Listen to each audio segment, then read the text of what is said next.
Welcome to your quantum journey. I am so thrilled for our interview today. This is going to be an absolutely inspirational conversation. Our guest has an MBA from Murray State University, is a certified yoga instructor, certified sound therapy practitioner, Reiki level 2 practitioner, and certified Ayurvedic nutritionist. What a mouthful, so many accomplishments. Welcome, Alison Watson, to your quantum journey.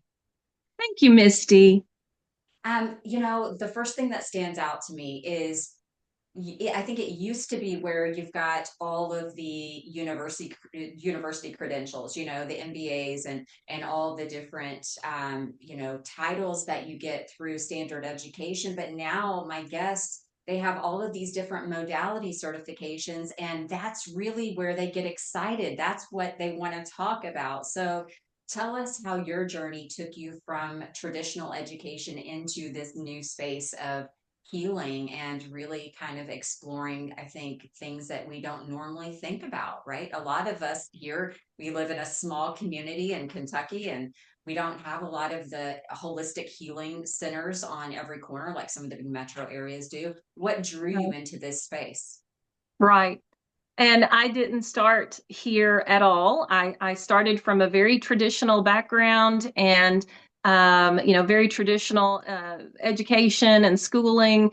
And what really led me to start studying all of these more metaphysical or alternative methods of healing is my own health journey. And like many people who start a healing journey, they usually start because they need to seek some healing for themselves. And that is exactly how I came to study all of these modalities. I have always been a really type A, go, go, go, very busy person.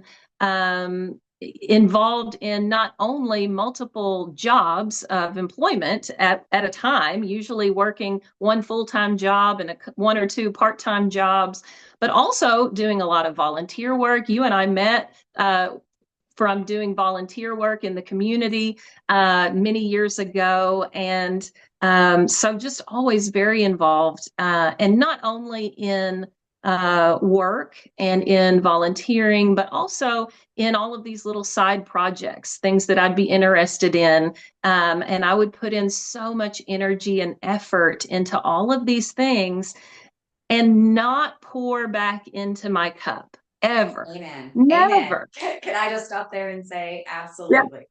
Yeah, Yeah. And I had 100%. never been taught that I should. I Well, we're had taught to honest, give, right? We're taught to right. give and give and give. Yeah, Yeah. which is fine. But you have to learn how to give back to yourself. And I love Yeah. that that's part of your story. Yeah, I had really been brought up in such a way that especially women were supposed to give and give and give. And even when someone hurt you, even when someone wronged you, you were supposed to be the bigger person and you were supposed to forgive and you were supposed to forget and you were supposed to move on and never really deal with it and never really require respect or require a certain level of treatment or value. And so I spent many, many years giving and giving and working and going and going and not filling my cup back up. And eventually, in about 2016, it really hit me. I was in my early 40s. Was I? Yeah, no, I was 40. I was 40 in 2016. And that is when it hit me just headlong. Up until that point, I had been very active, not only in all of these activities, but also with exercise. And I had been doing CrossFit and I was in peak condition really at 40 years old, which, is good. But uh, I think also the strenuous nature of the type of exercise that I was pushing myself to do, all of that combined, it's not any one thing, but all of that combined really took a toll on my nervous system. And there's only so much that the body can take. There's only so much that the nervous system can take. And I was pushing it physically, I was pushing it emotionally. In 2015, we became foster parents, my husband and we took in 4 children Wow. into our home as foster parents. And we had one biological child as well. So 5 kiddos, and and all of them needing my attention, needing their trauma healed, needing all these things. It turns out that my biological son has ADHD and is on the autism spectrum, and we didn't know that at the time. And it turns out that our kiddos, who we took in as foster children and then adopted in 2017, they all have their own issues as well. Some of them with fetal alcohol spectrum disorder, with ADHD, with depression, with anxiety, with bipolar disorder. Wow. They all Mm. have all have these very traumatic backgrounds, and they needed me to be there for them. And so pulled not only physically with pushing myself too hard, but emotionally as well, and needing to be there for all these people and be a wife to my husband at the same time. So they say that you can do it all, and I'm here to tell you, you cannot. You No. cannot do it Mm-mm. all unless you pour back into yourself. And that's what was missing for me. And I would not hear it. You're supposed to listen to the little voice in your head. You're supposed to listen to your conscience, your guides. You're supposed to listen when you hear yourself being like, I can't do this anymore. This is too much. I'm Yeah. pushing too hard. I need a break. When you hear So yourself saying, what do you I need a break. say? I know that there are so many people that are going to be listening to this that are right where you were then. So, what was the catalyst for you? What happened? Because obviously, you weren't listening to those nudges, those hunches. Something happened to make you finally say, okay, I have to look at this. What Yeah. was that? If you don't listen, if you keep putting it off, if you keep going headlong into life without taking care of yourself, your body is going to fail you. And that's what happened to me. In 2016, I started having symptoms. I started being very fatigued. I started being very sore. I couldn't recover from exercise like I used to. Was traveling for work internationally. I was going all over the world planning conferences for international organizations. And I just couldn't do it anymore. And then in 2018, I was diagnosed with IBS. I was having lots of tummy troubles, lots of distress. And then in 2019, I was diagnosed with fibromyalgia. I had chronic pain to the point that I would just be in tears. I was standing next to my boss, who is 25 years older than me, and she could go and stand in heels at these cocktail parties and do, travel and go across the ocean and be on your feet for 14 hours a day. And I couldn't do it anymore. And I just couldn't. So I had to quit my job. Um, and luckily, well, it's probably not right to say luckily, but it was right at the time that COVID hit, was right when I firmly realized I can't do this anymore. You I got equate to take care of myself. Did you equate the going and the doing and the activity at this point to the illness that was setting in? Were you at the point where you were beginning to connect the two? Yeah. Okay. And I had cut back my hours from well, I had been working crazy hours. I had cut back to about 35 hours a week. And then I had cut back again to about 30 hours a week, and I had quit traveling. And I just kept thinking, well, I can keep going. I just have to do a little less. And I Right. just couldn't. I couldn't do it. So I was able to essentially take a layoff due to COVID. I was in the meeting planning business, which qualified me for unemployment. And I took unemployment as long as they would give it to me. And right at the end of my unemployment running out, we got our tax return. And I said, honey, told my husband, I heard about some yoga teacher training going on nearby. And I think I'd like to take yoga teacher training. Um, a month or so before, I had finally seen a physical therapist who was phenomenal. And she told me, if you'll do gentle yoga, any form of gentle yoga every day, it will help your pain. And so I tried it. She gave me some exercises to try, some positions and poses. And sure enough, it was so beneficial, just life-changing beneficial. And then I took yoga teacher training. And the reason is because I don't do self-care very well, or I didn't then. And I knew I will not do this. I will not do this if it's just for me. So I had to make it about other people. Isn't that Sometimes you have to trick amazing? yourself into doing what's good for you. I love that you And said that's that. what I I was did. gonna ask you that because I remember you sharing that with me, and I loved the story of why you decided just to jump right in and get your certification to teach. Yeah. And so I think so many people can relate to what you were saying, has that practice of getting into yoga. And I think you used to teach weekly classes, right?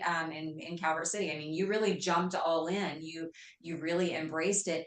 Did you notice that that practice, did that begin to help the symptoms that you were having? Did it begin to help immediately, or did it take a little while? What was the process for Well, I essentially went from practicing very little to practicing a whole lot when I took yoga teacher training. We were required to practice about 3 hours a day, 4 days a week, which was really overkill for me at that time. But I pushed through, as I do with everything. And after I got through yoga teacher training, then I moved to more of a 5 day a week, 1 hour a day type of schedule. Um, and it is currently way more healthy. I'm currently teaching, well, really 4 classes a week and an occasional workshop here and there. And that is really healthy for me physically. I can tell if I do less, I get really sore, a lot of symptoms come back. If I do a whole lot more, then I know that I'm overdoing it and, it feels like too much and I can recognize that. One of the greatest benefits that I've seen to yoga for me personally is that it has helped me to get so in tune with my body that I can tell when I'm holding tension. And or can you, before I was going to yoga, say, can you describe that a little bit? Because people that yeah, are beginning to look for something that might work for them, maybe they don't know how energy feels in the body. So can you help them to understand what you mean by that? yeah. So before I ever took any yoga training, I think I ignored how my body felt almost all the time. And I was so focused on the thinking mind. I was so focused on what I wanted to do, what my goals were, what had to get done, and all those kinds of things that I didn't even think about being sore or hurting or feeling tension in my neck or noticing my shoulders rising up toward my ears because they're so full of tension. I never noticed those things. I just ignored them and I pushed them to the back of my mind and I didn't focus on them. And I thought that if I ignored them, they would go away. And that does not work that way. That is not No. how things work. No. You cannot ignore things till they go away. They will keep knocking and knocking and knocking harder and harder until you are forced to recognize them. And so now that I've gotten some training and that I've gotten some practice in simply paying attention to what I'm feeling in my body, that's a lot of what you do when you're in a yoga pose. Your instructor will tell you, feel into your right hip. Mm. Notice if you can release any tension there. Feel into your inner thigh. Notice the stretch that you're feeling. Feel into your left shoulder and see if you can press it back just another inch or so, opening through the shoulders and through the collarbones. So you pay such close attention to your body in yoga, such close attention to your breath when you're doing some pranayama breath work, that now when I'm, for instance, driving the car, I'll notice really quickly if I'm tensed up in my low back, or if I'm sending my shoulders forward and kind of hunching over the steering wheel, when Mm-hmm. I really need to, okay, just sit up and relax. But I think one of the factors that was keeping me in so much pain with fibromyalgia is that I wasn't even able to focus on where the pain was coming from. I just knew that I hurt because I was so disconnected from my body.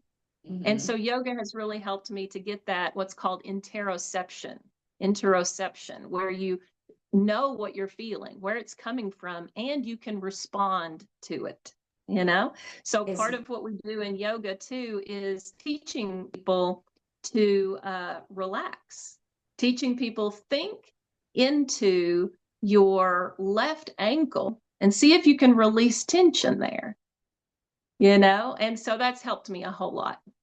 So is meditation a part of this for you? Because I noticed some similarities where you're really kind of quieting the mind, tapping into and being able to listen to the body, listen to messages you might be receiving. Or do these two work hand in hand? Absolutely. So, pretty much any yoga class that you would attend, whether that is at a yoga studio or at a YMCA or, at your local community center, most of the time they're going to do some form of meditation or mindfulness, either at the beginning or at the end of the poses, the physical movement that you would do called asana. Um, I love meditation. It has really helped me, or mindfulness, either way. It has really helped me to learn to quiet my mind when I need to. I also struggled a whole lot with intrusive negative thoughts.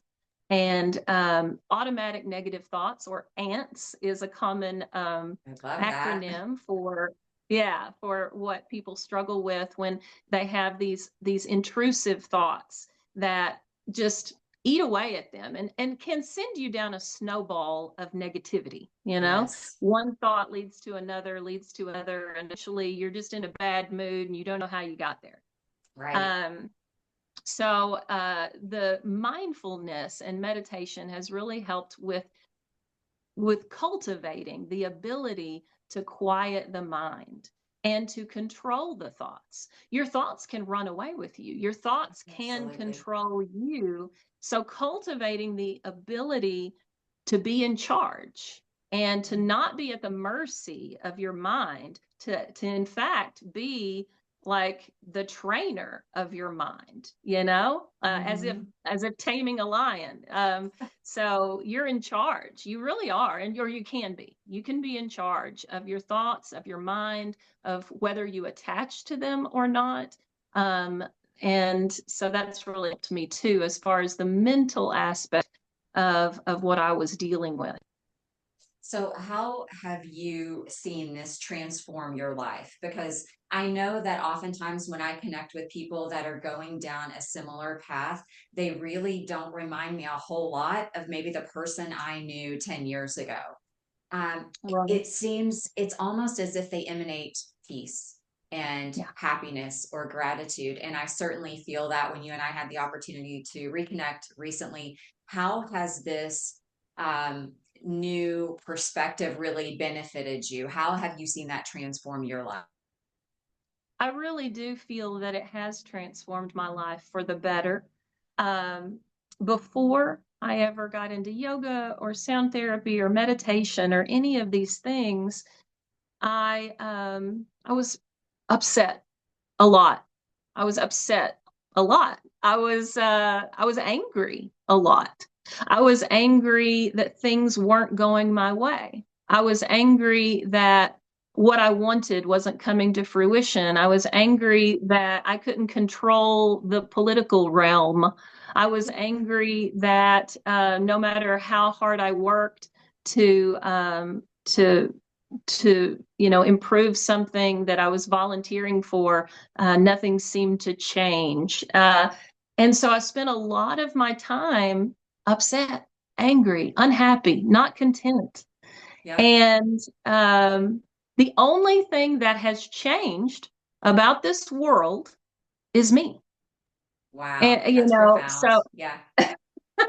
and anybody can learn to develop simply a different way of looking at things, a different mindset. Um, and it's not easy. It's definitely not easy. It takes time. But one of the things that I appreciate most about my journey into yoga and into these other healing modalities is that it's given me this new perspective on life, that the only thing I can control is me. Yep. And if I can't control something, why be upset about it? How does that help anything? It doesn't, Yeah. right? It doesn't. In fact, it only harms me to be upset about something. It only harms me to hold regret or to hold hatred or to hold just a feeling that someone has let me down in some way. It doesn't help me. It only hurts me. It causes me stress. It causes me dis-ease, which is Yes. what leads to disease. And so Absolutely. if I want to heal and I want to grow and I want to thrive, then I'm going to have to learn to just focus on me and helping me be the best me that I can be and let everybody else handle their own business, That's right? right. It's so empowering, I have found. And I know when you and I caught up recently, we talked about how all of the other things that we tried to do through controlling situations, we sought to be able to empower ourselves. And really, it kind of led to a place of victimization. You felt like you were a victim, not able to control the outcome. And so, this to me has felt very empowering to be able to say, these are the things that I can control, and this is the way I choose to show up every day. And through that contribution, I think we impact far more people than we ever did trying to control a situation. Do you find that your journey has led you to a similar place? I used to worry that if I didn't jump through all these hoops and do all these things, that I wouldn't come into contact with the right people and I wouldn't make the right connections and the right opportunities wouldn't present themselves. And I had to be in charge of forcing all of that to happen. But it is so freeing to develop a mindset of feeling as though if something's meant to be, it's going to happen. And if people are meant to come into your life and you're meant to help them or they're meant to help you, that will happen because it's meant to be. That's just how the universe works. Like attracts like, universally, like attracts like. And so if I am living a life of peace, of contentment, of love, of healing, of helping, all these positive traits, then I'm going to attract people who also have those same traits. And on a bright note, I'm also going to repel people who don't have those traits. Absolutely. And, I think that had we known what we know today about energy back when, we probably could have saved ourselves a whole lot of heartache. But, I think it's all part of the path and learning and growing from that. And I know we've talked about yoga, and I love all of the things that you've shared, but you also do sound healing, and you also do some other things with nutrition. And I really want to get into that because it's really the mind, body, spirit, right? It's all three of those things working in unison. And my assumption Right. is, I haven't asked you this question, but my assumption is that not only did you learn to use yoga and breath work and meditation to heal your body, but you also brought in these other components. Is that how you kind of began to dabble in the sound healing and the nutrition side of things? Yes, I actually signed up for, well, I'm a course addict. I love learning. I love taking courses to train in new modalities that I find interesting. When I was in my original 200-hour yoga teacher training, we talked just a little bit about Ayurveda. So Ayurveda is a sister science to yoga, in which they talk more about how to take care of the body. So they talk about nutrition, they talk about self massage, they talk about using particular oils on the body to moisturize the skin and to take care of the body. There's all sorts of different Ayurvedic principles that can be used as healing modalities, and way more than I've even heard of or definitely had experience with. I love to learn more about that. The course that I took in Ayurvedic nutrition was about 60 hours of training. And the thing that I really took away most from my training in Ayurveda was about their philosophy on people's different personalities, which they call, or their characteristics, what they call their doshas. And in Vedic texts and in Ayurveda and in yoga, there are three doshas that make up a person's constitution, who they are. And it's based on different characteristics that that person has. So there is a dosha associated with air, one associated with earth, and one associated with fire. And as you can imagine, the one associated with fire, that person has what we call a fiery personality. Right. They're typically a type A, they're go, go, go. They, but they can also be quick to anger. That typical fiery personality is a dosha in Vedic texts. And this goes back 4,000 years, Mm-hmm. 4,000 years ago, they came up with everything to do with yoga and Ayurveda. Another one is associated with air. And just like you would think, it's essentially people who we would call an airhead, who we would describe as essentially they float through life and they have these big ideas, but they can't ever really make anything happen concrete because they're too busy up in clouds with the way that they think. And a bubbly personality who's very flighty, and that is one of the doshas. And then the other one is associated with earth, and that is what you would think, someone who's just very down to earth, someone who is very settled, they're very calm, maybe somebody who's a homebody, who doesn't want to get out much, who you kind of have trouble getting them off the couch, kind of have trouble getting them going.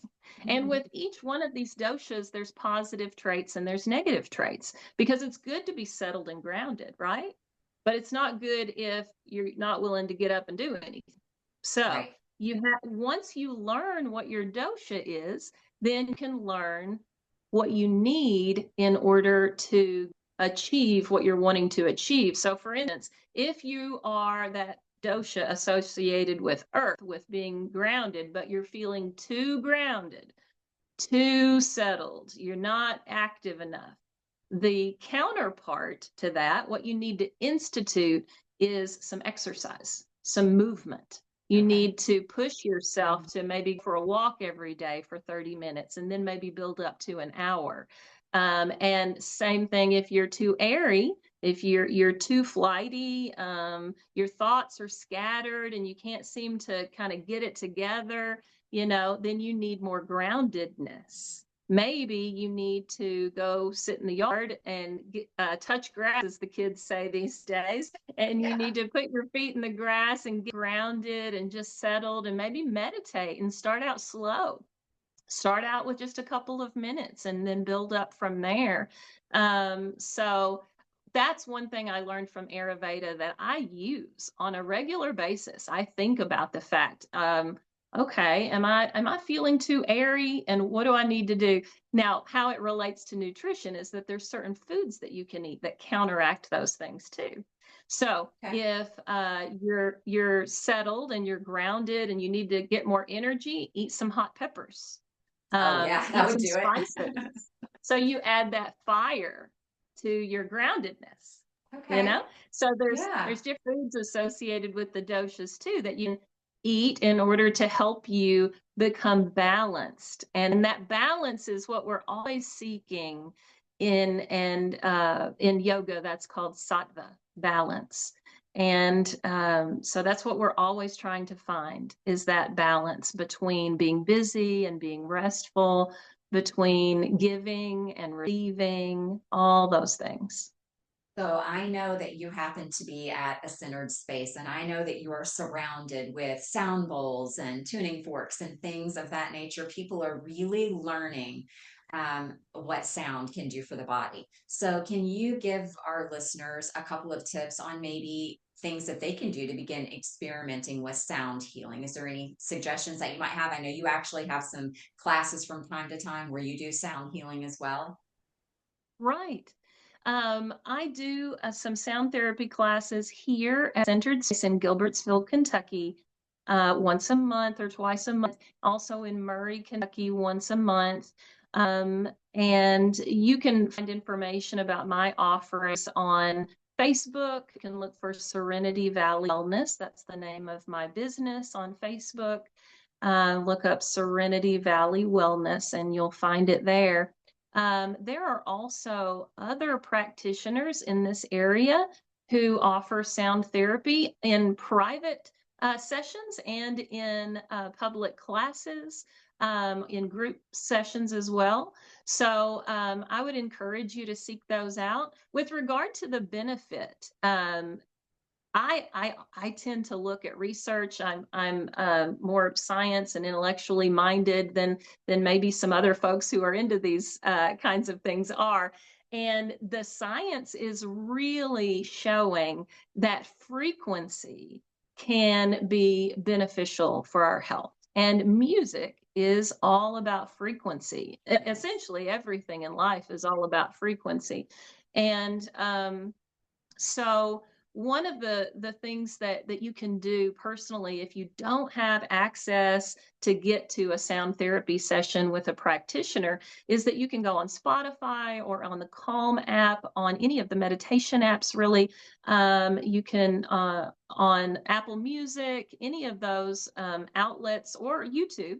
You can find recordings of sound therapy. You can look up singing bowls. You can look up sound therapy. You could look up Tibetan bowls. Any of those things would bring up that type of sound therapy. You can also look up music for meditation, or you could look up healing, music for healing a particular issue that you have. Spotify is what I use, and they, for instance, if you have high blood pressure, let's just say, and you wanted to look up music for high blood pressure, you could probably find a Yes. playlist that would be specifically attuned to that issue. And if you know about yoga and you know about the chakras of the body, which are energy centers within the body, each of them associated with a different aspect of who you are, then you could look up music or sound therapy for that particular issue. For instance, if you're wanting to develop your intuition, that would be through your third eye chakra. And you could look up music for the third eye. And you could play that while you sleep at night. You could heal while you sleep. If you're looking to heal your DNA, look up 528 hertz music on Spotify or whatever app that you use. If you look up 528 hertz, you'll see that that's usually listed as for healing DNA, healing DNA. So healing all the way down to your cellular level and deep within the cell.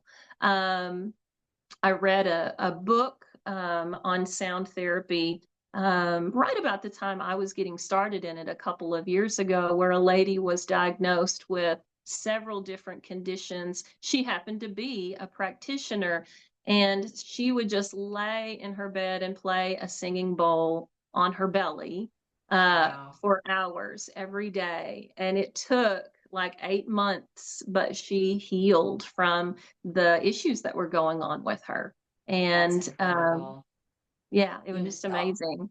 all of the self-healing stories that are coming forward. Of course, if you're having issues, make sure that you check with your family doctor. We're not trying to give out medical advice, but we're letting you know that there are alternatives that you can obviously supplement with whatever care that you are getting from a physician. Joe Dispenza has a fantastic book about how he went through and changed his thoughts and beliefs and the way that he ate, the nutrition, all of these things that we're talking about here on Quantum Journey. And he healed himself from a debilitating diagnosis that he would never walk again. And he's one of many on the national stage right now that are bringing these gifts back to humanity, helping us to awaken these latent potentials inside of ourselves. And I think that's what we're all experiencing. It's like things are waking up inside of us, and we're like, wait a second, I think I can do this. I think that if I change my thoughts and the way that I believe things or learn a new modality, like you mentioned, all of the things that we thought before were previously outside of us are really right inside of us, all of these Right. potentials. Do you see And I that with the can't, clients you work with? absolutely. And I can't remember the author. There is a book called The Placebo Effect, that I haven't read all of it yet, but I've also read some other research about the placebo effect, and we're all familiar with what that is. Essentially, you could take a sugar pill, and if you believe that it's medicine that's going to heal you, in about 65 to 70% of the time, it will. Yes. And the power in that lies within the human mind, body, and spirit. We Yes. all have this ability that if we believe hard enough and often enough that something is transpiring within us, there's a good chance that it will. And Yeah. the guarantee is that if you don't believe, it's definitely not going to happen. Do you think, and we haven't really talked about this yet in any of the interviews that I've done, but I think it's a great segue.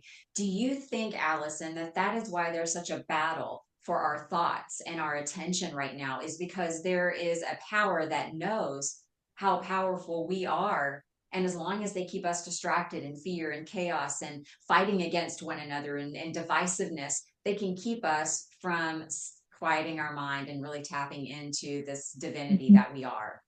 I'm starting to learn even more so about the power of intention, your thought. Um, and the research that I would look to about that is Dr. Emoto's water studies. And in Dr. Emoto's, and you can Google Yes. that or look that up on Yes. YouTube. In his water studies, he took water from the same source. So let's just say he poured water from the tap in his home into one jar, and the same water in another jar, both jars washed the same way, and so forth, covered the jars.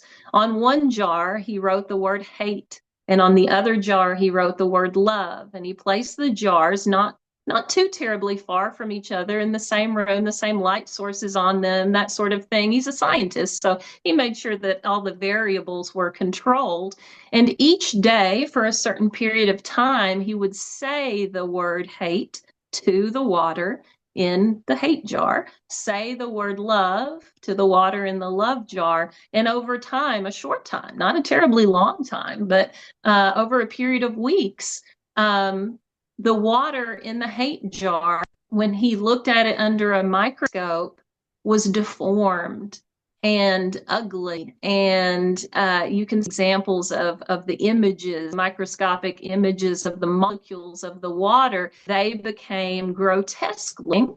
And when he looked at the molecules of water that he had sent love, the intention of sending love into this water, those molecules looked like snowflakes. They were perfect. They were gorgeous. They were symmetrical. They were beautiful. They were geometric, just amazing designs in the water molecules that were filled with love and the purpose. And he did many of these experiments using different water, different places, different circumstances, different words, different methods, over and over and over again over the course of many years. And, they all worked out the same way, that somehow, I'm not pretending to know how, but somehow our intention, our thoughts, the energy signals that are Yeah. sent when we think a thought, and we are bioelectrical beings. We Right. run on electricity, our bodies do. Mhm. So, and chemicals. And so when we think a thought and with intention of what we intend for that thought to manifest, it does. Yes. And the Absolutely. more that we recognize that in our daily life, that every thought we think creates or Yes. destroys, It's like the double slit we should be, experiment. Yeah, things don't, they're not actually there until they're observed. And so as we are thinking, we are creating and we are literally making those things come manifest right before us. And so it yes, really, um, I guess it encourages you to really find and strive for the most positive perspective that you can each and every day, to treat everyone and everything with the utmost respect. And I think that we are kind of coming together. If you watch the news, you don't see it, but when I go in our community and I talk to people, that's what I see. I see this love and this connectivity coming back around. And I've really seen it since COVID started. I would say that that was a catalyst that kind of shook us to yeah. remind us of what's most important. And so through all of the tragedy, what beauty, it was almost, like just this rebuilding of this connection that we are, and this divinity that's rising up in all of us. And so I am so grateful for the work that you're doing in our community, Allison. If people want to, connect with you, can we maybe add an email in the comment section? Or I know you mentioned that you've got Serenity Valley Wellness, that they can also find you if they have questions or just want to seek out a session. You've got the sound healing that you offer. Do you also offer classes on nutrition, on the Ayurvedic I nutrition? haven't yet, but my sound therapy classes for the rest of the year, I'm going to have a different theme for each class, and it's going to Okay. be more educational about how to heal different aspects in different ways. So, for instance, I'd like to offer a class on automatic negative thoughts. I'd like to offer a class on EFT tapping. I'd like to offer a class on manifestation. So maybe one of the classes that I should offer also is on finding out your dosha and learning how you can affect yourself and your dosha, and find balance through how you go about your everyday life, to include the things that you eat.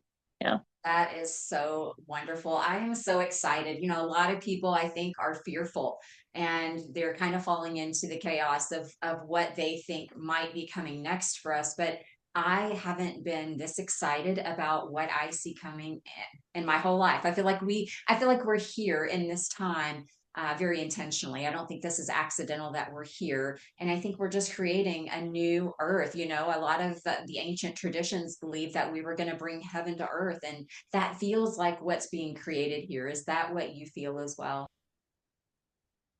I do. I'm not sure how long it will take, but I feel like we're finally in it, if that makes sense. Yeah, It may it take does. another 1,000 years, but Yeah. I do feel like we're finally in that phase. I do Yeah, too. I do too. And I am so grateful for you being willing to step forward and share your story. So many people can relate to the things that you talked about, the giving and not taking time for yourself, to being the mom and the full-time career woman and then musician and all these things. And I think you've really opened up space for people to be able to say it's okay to step back and not have to be everything to everybody, but to be everything to yeah, yourself first. So I appreciate you so much, and I right, just give you great gratitude for doing that and helping others to maybe see that it's okay to do that for yourself. So thank you so right. much. Just like they say on the airline when you take a flight, you have to put your own mask on first before you can help anybody else. So yeah, you have to I love that. take care of yourself. I love it. Thank you, Alison. I hope you'll come back and visit with us again. I appreciate you. And again, friends, feel free to check out Serenity Valley Wellness on Facebook and find out all the amazing offerings that Alison has coming soon. Thanks. Thank you, Misty. Thank Bye, you. Allison.